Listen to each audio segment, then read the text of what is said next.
Segunda Coríntios, segunda carta de Paulo aos Coríntios, esse capítulo de número 11. Segunda Coríntios, capítulo 11. Vou ler 2 versículos. Segunda Coríntios, capítulo de número 11. Olha para o lado aí, vê se o seu irmão está com dificuldade. Ajuda ele. Ajuda ele a encontrar ele. Se ele tiver sem Bíblia, fala para ele ler comigo. Vamos ler junto. 2 Coríntios 11. Podemos ler? Quem já encontrou, diga amém. 2 versículos. 2 versículos. Os 2 últimos. 32. Em Damasco, o que governava sobre o rei Aretas pôs guardas às portas das cidades dos damascenos para me prenderem. E eu fui descido no cesto por uma janela da muralha, e assim escapei das suas mãos. Vamos ler de novo? Em Damasco, o que governava sobre o rei Aretas pôs guardas às portas da cidade dos damascenos para me prenderem. E fui descido no cesto por uma janela da muralha, e assim escapei das suas mãos. Só até aqui. Todo dia um amém? Feche os olhos. Senhor, venha falar conosco, Deus. Venha revelar a Tua palavra às nossas vidas. Nós estamos aqui nesta noite, nesse primeiro dia da semana, Senhor, e nós precisamos que Teu Espírito fale conosco e nos direcione através da Tua palavra, Deus. Fala aos nossos corações. É o que eu te peço e te agradeço em nome de Jesus. Amém. Você pode desocupar sua mão e aplaudir o Senhor bem forte.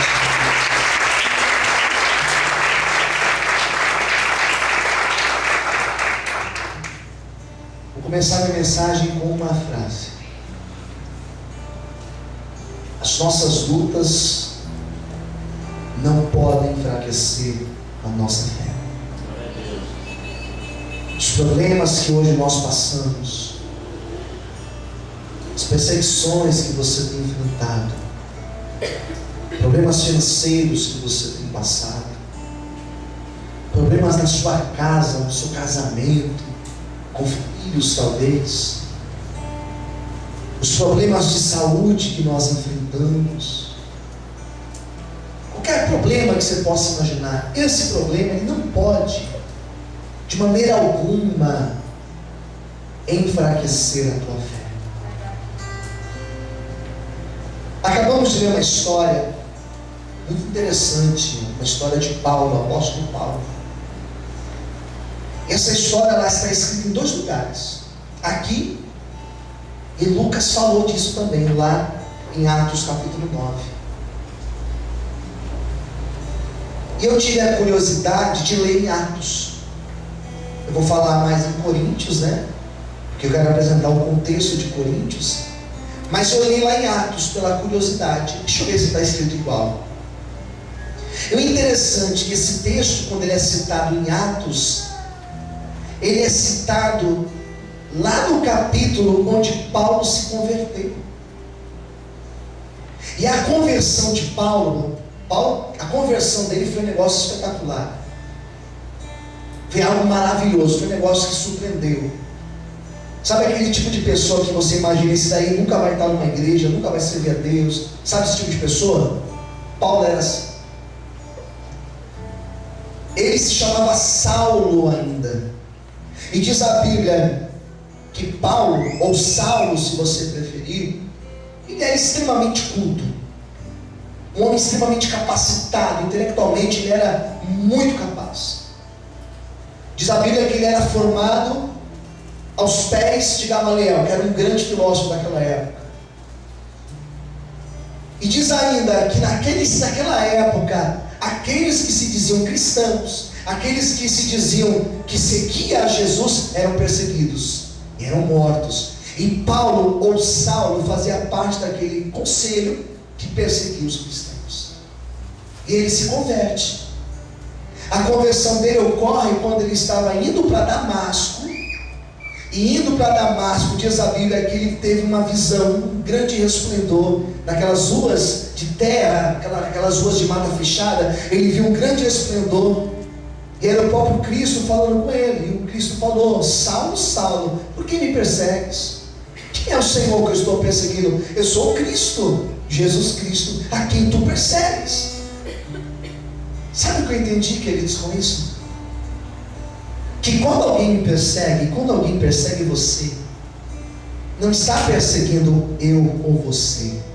Quando alguém se levanta contra você, quando alguém se levanta contra mim, quando alguém se levanta contra a obra de Deus, não está se levantando simplesmente contra o fulano de tal, contra você, irmã, contra o João, contra a Maria. Não, quando ele está se levantando contra mim, contra você, está se levantando contra Cristo, porque o Senhor está conosco. Posso ouvir um glória a Deus por isso? E Saulo teve uma conversão aí. Ficou cego, foi parar na casa de um homem. Na casa desse homem, diz a Bíblia, que foi um outro orar por ele. Quando esse outro ora por ele, ele começa a enxergar.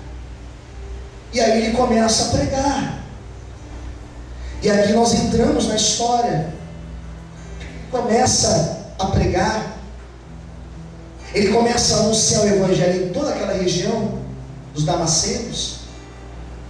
E ninguém acreditava na conversão dele, porque a obra que Deus tinha feito na vida dele era uma obra tão maravilhosa, que as pessoas custavam acreditar que um homem como ele realmente tinha se convertido a Cristo. Eu não sei se você tem orado por pessoas que aparentemente é impossível de se converter um dia, mas eu quero nessa noite profetizar que todos aqueles que nós temos orado, colocado nos joelhos, na presença de Deus, o Senhor vai alcançar, vai resgatar, e a obra de Deus será feita em nome de Jesus. Quem crê nisso, aplaude e glorifica o Senhor em forte, aleluia. Mais aplausos ao Senhor, aleluia. Começa a pregar, começa a anunciar o Evangelho, começa a falar de Cristo. E nós entramos em Coríntios. E ele, ao escrever uma carta a Coríntios, ele coloca esse episódio. Ele conta esse testemunho. Ele faz uma defesa. Ele está dizendo: olha, é legal os outros versículos, os versículos anteriores a esse, porque ele começa a explicar que ele não era diferente dos outros apóstolos. Porque se os outros foram perseguidos, se os outros foram presos, se os outros passaram por dificuldades, ele também passou. E ele começa a testemunhar todas as dificuldades, as prisões, os naufrágios, os açoites, todas as dificuldades financeiras que ele passou para pregar o Evangelho. E eu lendo sobre as lutas de Paulo, eu cheguei à seguinte conclusão, queridos, como um pregador da palavra de Deus. Eu cheguei à conclusão que eu não tenho problemas, que Paulo realmente passou por problemas muito maiores do que os nossos. E ele testemunhando esses problemas, essas dificuldades, eu tirei algumas conclusões. Eu quero passar essas conclusões para vocês. 5 coisas que eu entendi lendo sobre as provações de Paulo. Quantos querem entender? Diga amém. Amém. Primeira coisa: quando nós temos um compromisso verdadeiro com Deus, somos provados. Ter compromisso com Deus, você ter um compromisso com o Senhor, você tomar uma postura de servo ou de serva de Deus, isso vai te trazer problemas. Quem entendeu, diga amém. Porque Paulo realmente se converteu, era um novo convertido, tinha entregado a sua vida ao Senhor, e ele começou a passar por todas as provações que eu acabei de citar. Ter compromisso com Deus não significa que os problemas eles vão se desviar de mim. não significa que eu não passarei por situações difíceis. Quem está entendendo, diga amém. O evangelho que tem sido pregado hoje é um evangelho que diz que nós não temos problemas. E se temos problemas, é porque alguma coisa está errada na nossa vida. Eu te pergunto, o que estava errado na vida de Paulo? O que tinha de errado na vida dele? Que brecha que tinha na vida dele para nós falarmos que ele estava sendo provado por causa disso? Na verdade, Deus, Ele prova aquele que Ele ama. Deus permite passarmos por desertos, Deus permite passarmos por lutas. Eu nessa noite, eu não estou dizendo para você ser conformado com seus problemas, eu não estou dizendo para você aceitar tudo do jeito que está, não. O que eu quero dizer para você nessa noite é que ainda que Deus permita um problema na sua vida, Ele vai trazer um escape, Ele vai trazer a provisão, em nome de Jesus. Quantos podem aplaudir e exaltar o Senhor nessa noite? Você pode aplaudir o Senhor? Primeira coisa, todos somos provados. Guarde isso. Você não é o único. Ah, mas só eu. Não, não é só você não. Eu também tenho problemas. O vizinho aí tem problemas também. Quem está entendendo, diga amém. Segunda verdade que eu aprendi: quando temos compromisso com Deus, o Senhor sempre prepara um escape. Ele estava na cidade de Damasco, e ele ouviu dizer que os magistrados de Damasco estavam armando, olha o termo que eu vou usar, uma arapuca. Sabe o que é arapuca? Pergunte para o teu vizinho: você sabe o que é uma arapuca? Quem sabe o que é uma arapuca? Uma cilada, uma armadilha. Paulo ficou sabendo. Sabe por que Paulo ficou sabendo? Porque Deus não deixa nada em oculto. Diga glória a Deus por isso. Chegaram para Paulo e disseram: Paulo, você não sabe o que aconteceu. O pessoal aqui de Damasco quer prender você. Mas o que eu fiz? Você está pregando. Mas eles querem te prender. Colocaram guardas nas portas da cidade. É mais ou menos eu falar assim: que eles fecharam as fronteiras, colocaram lá os guardas nas fronteiras. Quando vocês verem Paulo passando, prenda ele. Prenderam, cercaram a cidade para prender Paulo. Quem entendeu, diga amém. Paulo dobrou os joelhos e falou assim: Deus, e agora, Senhor? Agora que eu me converti, agora que o negócio está ficando bom, agora que eu estou orando, os demônios estão voando, agora que eu estou orando, o enfermo está sendo curado, agora que eu comecei a pregar, e agora eu vou ser preso, Senhor, de novo preso. Diz a Bíblia que o Senhor preparou um escape para Paulo. O texto não vai dizer quem, mas o texto vai dizer que colocaram um cesto na janela, em uma das janelas da muralha. Colocaram Paulo dentro de um cesto. Eu acho que Paulo não era como eu, assim, fortinho.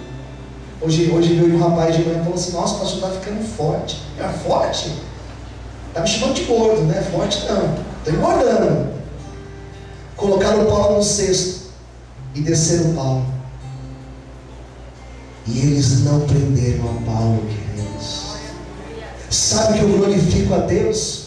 Que o adversário ele pode colocar uma situação contra a minha vida. O adversário pode colocar uma situação contra a tua vida. O adversário pode colocar uma situação para prender você, para tentar fracassar os planos de Deus na tua vida, para tentar arruinar o projeto de Deus. Mas pode ter a certeza que o mesmo Deus que preparou um cesto para Paulo, Ele também vai preparar um cesto para você. O diabo não vai tocar na tua vida, porque o Senhor, Ele está contigo para te dar livramentos. Quantos podem aplaudir e exaltar o nome de Deus nessa noite? Deus vai preparar um cesto para você, querido. Você pode aplaudir o Senhor, aleluia. Quem colocou o cesto? Quem teve a ideia do cesto? Quem desceu Paulo? Não sei. Mas uma coisa eu te falo: o Senhor deu livramento para Paulo. Quando eles acharam que Paulo ia ser preso, eles viam que os dias passavam e Paulo não estava lá, não saía, não se apresentava. Mal sabem eles que Paulo já estava longe para a glória de Deus. Terceira coisa que eu aprendo com esse texto: o nosso socorro, ele vem do Senhor. Diga para quem está perto de você: o nosso socorro vem do Senhor.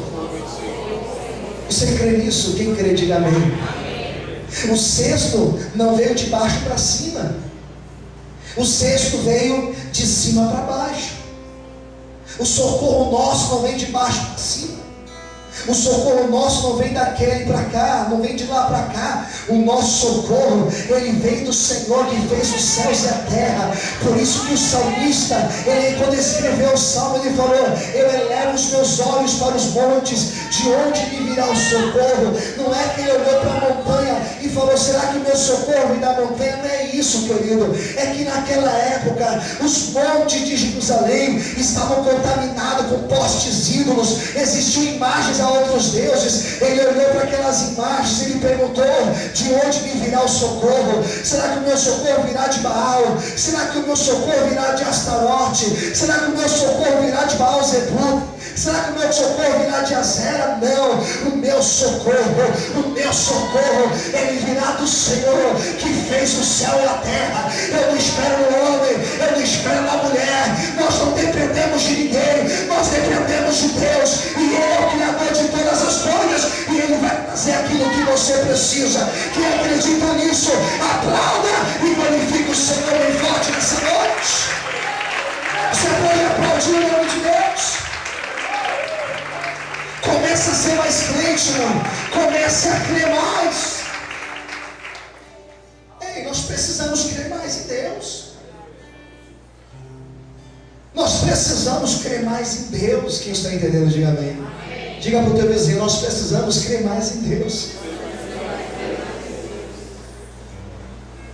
Quando eu comecei a estudar, queridos, quando eu comecei a estudar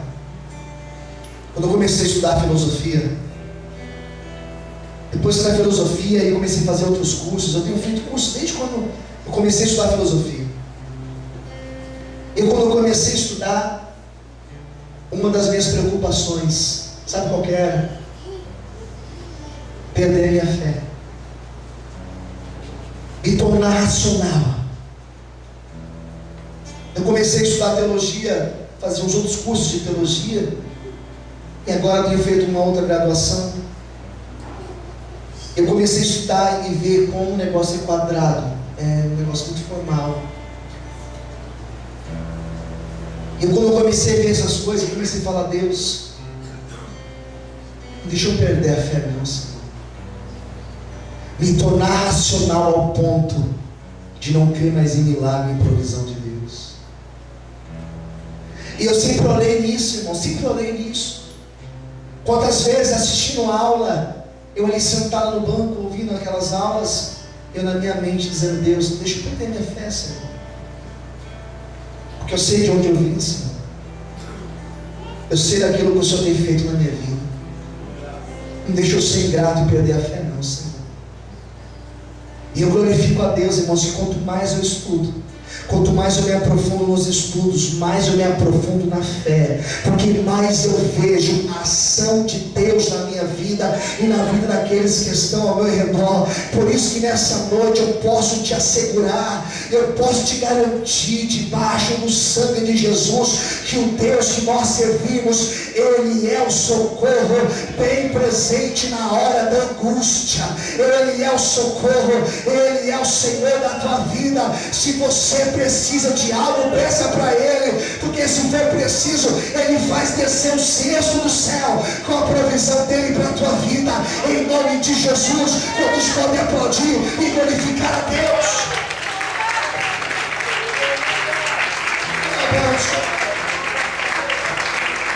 Aplauda o Senhor nessa noite. Eu acredito que Deus pode usar alguém para abençoar a nossa vida, irmãos. Quem crê, diga amém. Eu tenho fé para isso, irmão. Eu tenho fé de eu precisar de algo e pedir para Deus. Deus sabe o que eu gosto, Deus sabe do que eu preciso. Deus sabe das nossas necessidades. Quem está entendendo, diga amém. Deus sabe do que nós precisamos. Estava até comentando com o Fê, ele estava ali em cima, antes do culto, estava eu, o Fê, a irmã André ali na mesa de som. E o Fê brincou comigo, falou assim: nossa, pastor, está bonito, está elegante hoje. Eu comecei a falar para ele: Fê, mas isso aqui é tudo ganhado, Fê. É tudo coisa de bazar, coisa ganhada. Não é possível, E tudo sob medida, irmãos. Quem está entendendo, diga amém. Sabe por que é sob medida? Sabe por quê? Deus sabe o número que eu visto. Deus sabe o número que eu gosto. Deus sabe até as marcas que eu gosto. Deus sabe até, irmãos, aquilo que eu estou precisando hoje. Deus sabe até aquilo que você está precisando. Eu quero profetizar que tem um anjo de Deus se enviar a teu encontro para trazer justamente a tua necessidade, seja ela material, seja ela sentimental, seja ela espiritual, seja ela no teu coração, a tua carência. Deus sabe o que você precisa e Ele vai te suprir. Quantos podem glorificar e aplaudir o Senhor nessa noite?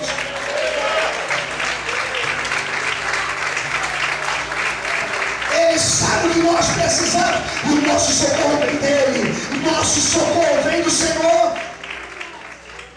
Dê essa notícia para o teu irmão mais uma vez. Repita para ele: o nosso socorro vem do Senhor.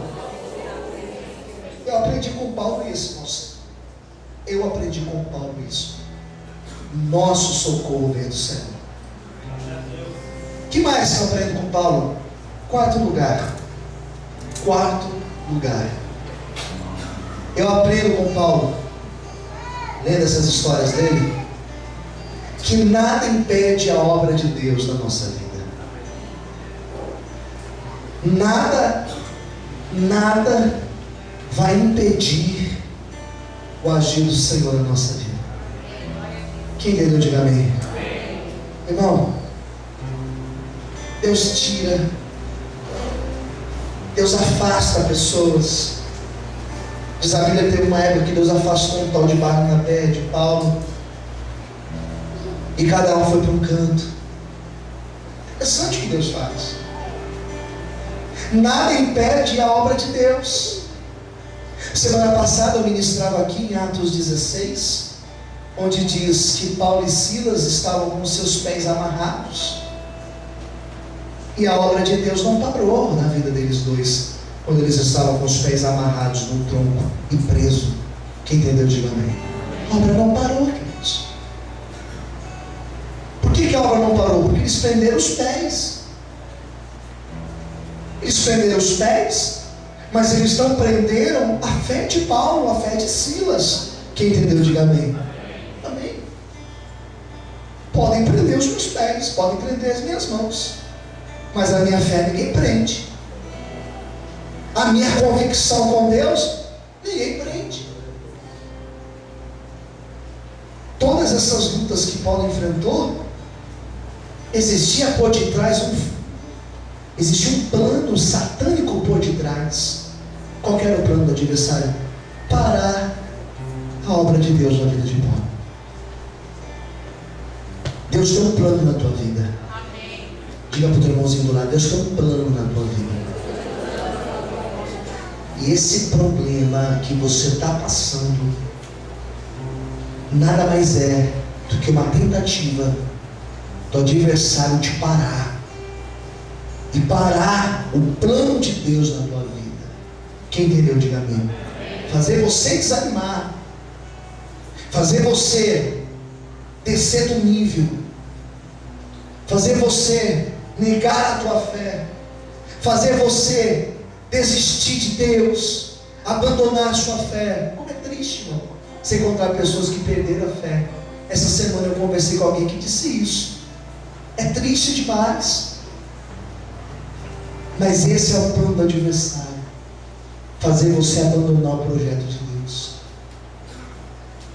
Porque ele sabe que Deus não vai desistir de nós, que Deus não vai deixar de investir em nós, mas eu posso desistir dos planos de Deus a hora que eu quiser.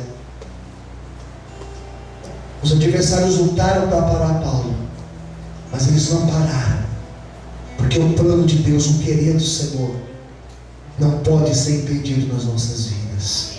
Eu quero hoje profetizar que nenhum plano de Deus, que nenhuma promessa do Senhor será frustrada na tua vida.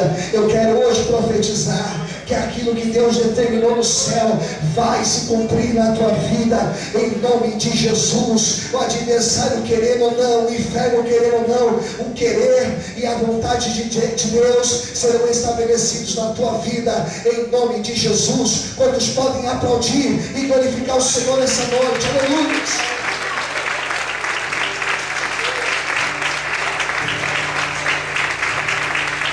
Você pode glorificar a Deus? Quinto e último lugar.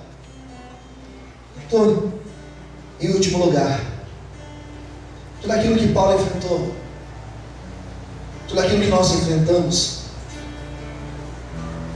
só veio para que o nome de Deus seja glorificado e exaltado em nossas vidas. Tem uma frase de Paulo, irmãos, que ele usou mais de uma vez. Ele usou mais de uma vez. Às vezes ele mudou as palavras, deu um outro sentido, mas ele usou a mesma expressão, que eu demorei a entender. Tem uma lógica de Paulo que ele diz assim: quando eu estou fraco, eu estou forte. Vamos repetir isso? Diga: quando eu estou fraco. Está fraco, irmãos, está fraco. Está fraco. Diga assim: quando eu estou fraco. Aí eu estou forte. Eu demorei a entender isso. Comecei a pensar: como assim quando eu estou fraco? Como que pode estar fraco e estar forte?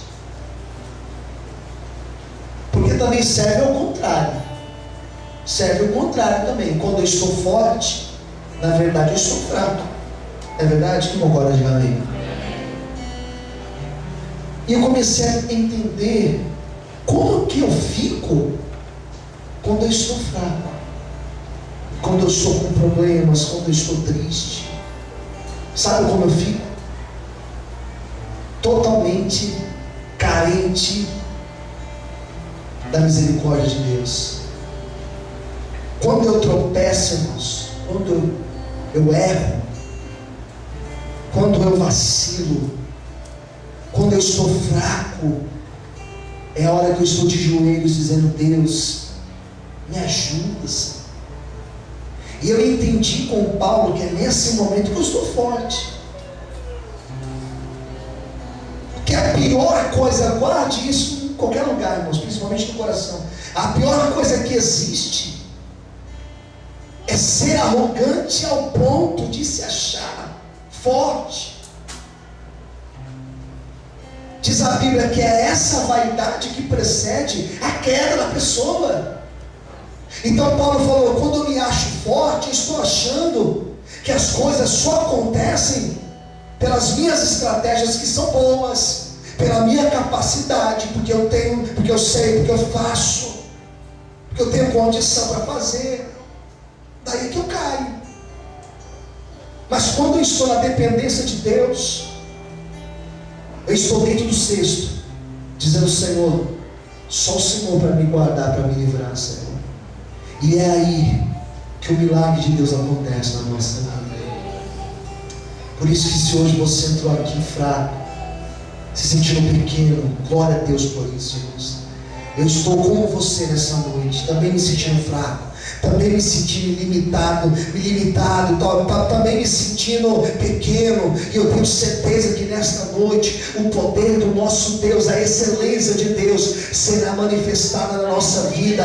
Por isso que Deus nos fez. Deus não nos fez, Deus não te fez de ouro, Deus não te fez de bronze, Deus não te fez de aço. Deus, quando fez o homem, Ele pegou do pó, da coisa mais fraca que existe, o pó da terra, e Ele fez o homem para que dentro desse homem possa habitar o que é mais excelente nessa terra, que é a presença do Espírito Santo de Deus. Hoje você é fraco, mas aquele que habita dentro de você, ele é forte, porque se chama Espírito Santo de Deus. Quantos podem glorificar e aplaudir o Senhor essa noite? Aleluia!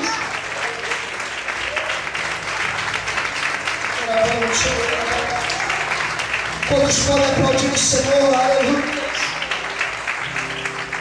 Quando eu estou fraco, é aí que eu estou forte.